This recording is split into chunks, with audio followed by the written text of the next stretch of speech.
Правителството на БСП и на ДПС ние подкрепяме българското правителство. Подкрепяме го заради това, което днес не беше раздадено. Ние не сме слуги наш, не сме подлоги, ние сме част от обществото на България. Подкрепяме българското правителство заради всичко това, което се случи през изминалите 3 години и половина.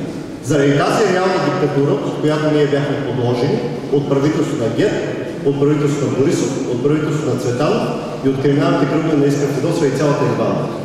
Затова ние подкрепяме сегашното българско правителство.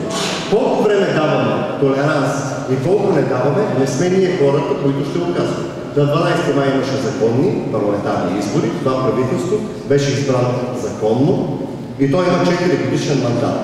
Какво ще се случи през тези 4 години в България, това е съвсем друга тема.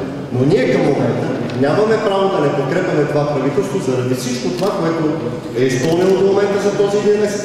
От целият този натиск, защото България се намира в уникална обстановка. Аз? На първо място казах, че съм един от организаторите на протестите в Стара Загора от февруари месец. Как съм бил репресиран? Това е сезирано в моите жалби в прокуратурата и в полицията. Има ли среда за представители на тези, които са доставени? Питайте как. Значи ние всички сме участници в тези протести и ще дадем, може би, около 6 месеца бих предположил от сега на това правителство. И ако наистина това правителство ще свърши с това, което са ни дали в момента, ще излезем отново на улицата. Моля, да. От 4 месеца сме на Палатовия лагер до Народно събрание, защото гледате там. Всички наши искания са там. Моля? Не, тези протести отвън не са наши.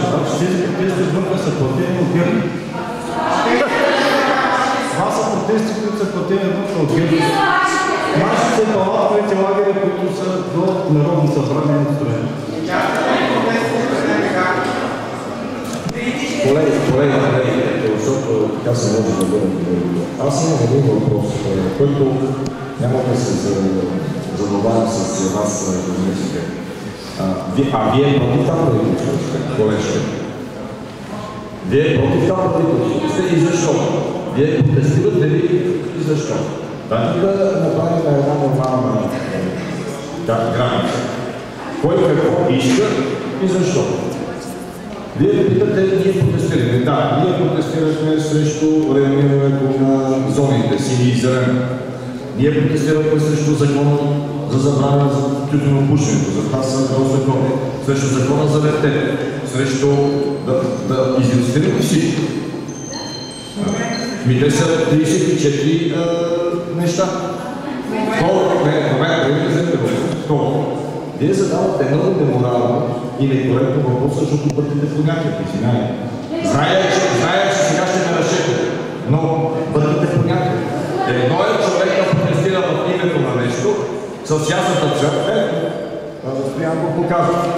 Това е първото правителство, което за 28 дни е дало отчет пред гражданското общество, без да забранява тук в Министерски съвет, който и да било да влиза, и който дава отчет и е готово на диалог.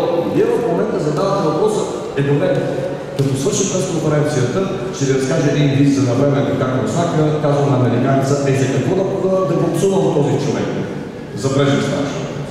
Така че много ви моля, ако водите нормален диалог и вие като мен, не искам вие нито един от вас да попада в ситуацията на подчинението на Вяра Аркова, която нейните водещи преди 2 седмици заявиха, че Волтер и Дидрон са участвали в събарянето на Бастилията.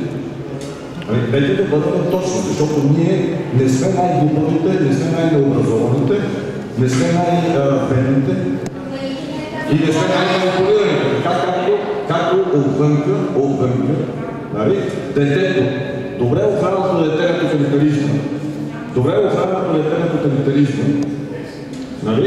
и гледата на този тоталитаризъм в училищата си позволява лукса да ни дава оценки. Благодаря за вниманието. Така че призовавам за коректни въпроси. И към